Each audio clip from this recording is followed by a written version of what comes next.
आज आज आज आज सत्ता निरंकुश है। ठीक बात, सत्ता निरंकुश निरंकुश है। सत्ता तो निरंकुश है, मानना पड़ेगा। महाराज ब्लॉक में चले जाइए, एक भी जिला में चले जाइए, क्या है स्थिति। एकदम सही, आप समाधान यात्रा पर जा रहे हैं। एकदम सही बात आप कह रहे हैं। एक वो सीओ वीडियो किसी सुन ना कहीं कुछ थानेदार देह पर का कपड़ा नहीं देख रहा है और पैसा मांग दे रहा है गरीब गुरबन से। इसके जिम्मेवार आप लोग हैं। नहीं, आप लोग ज्यादा हैं। ना हम भी हैं, हम ना कहा, लेकिन असली जिम्मेवार आप हैं। 17 साल रखने वाले आप हैं।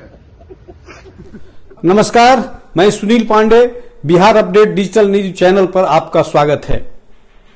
बिहार की राजनीति में जो एक उबाल आया है पिछले 8-10 दिनों से, वो थमने का नाम नहीं ले रहा है। मैं बात कर रहा हूं महागठबंधन की, जो सत्ता में है। बिहार के सत्ता में जो साझीदार दो पार्टियां हैं, जदयू और आरजेडी का।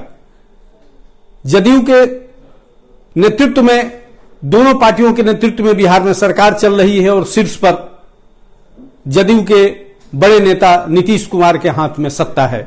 लेकिन यह सत्ता महागठबंधन में स्वीकार्य नहीं है, जो चीजें सामने दिख रही है।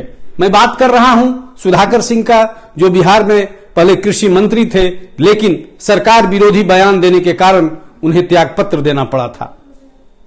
त्यागपत्र देने के बाद यह माना जा रहा था कि लड़ाई खत्म हो गई है और नीतीश कुमार एकाधिकार रूप से सरकार चला लेंगे, लेकिन ऐसा दिखने को नहीं मिल रहा है।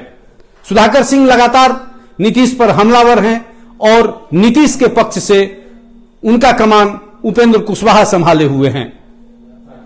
मामला यहां तक बढ़ गया है कि तेजस्वी के कहने के बावजूद, तेजस्वी के बयान देने के बावजूद सुधाकर सिंह शांत नहीं बैठे हैं और उसके उलट उपेंद्र कुशवाहा भी ताबड़तोड़ बयानबाजी में लगे हुए हैं। आज तो गजब हो गया, चूंकि आरजेडी के तरफ से दिनारा विधायक विजय मंडल भी इस विवाद में कूद पड़े और सीधे तौर पर नीतीश को कटघरे में खड़ा करते हुए कहा कि बिहार में पिछले 17 सालों से सत्ता नाम की कोई चीज नहीं है, अफसरशाही बेलगाम है और विधायक या जनप्रतिनिधियों का कोई सम्मान या आदर नहीं किया जा रहा है।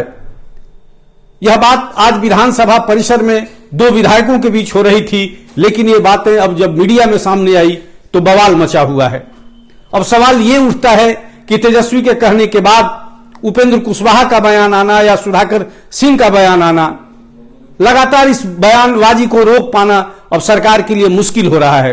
दूसरी तरफ नीतीश जी समाधान यात्रा पर हैं, लेकिन यहां दूसरी समस्या सामने आ खड़ी हुई है और शायद नीतीश जी को पहले इस समस्या को समाधान करना ज्यादा जरूरी है, क्योंकि सत्ता समझौते के आधार पर चलना बड़ा मुश्किल हो रहा है। लेकिन जो समझौता सामने आ रहा है, ये विद्रोह जो है आरजेडी के पास, इस बात का संकेत है कि सत्ता के शीर्ष पर बैठा नीतीश स्वीकार्य नहीं है और आए दिन ये बातें खुलकर सामने आ रही हैं।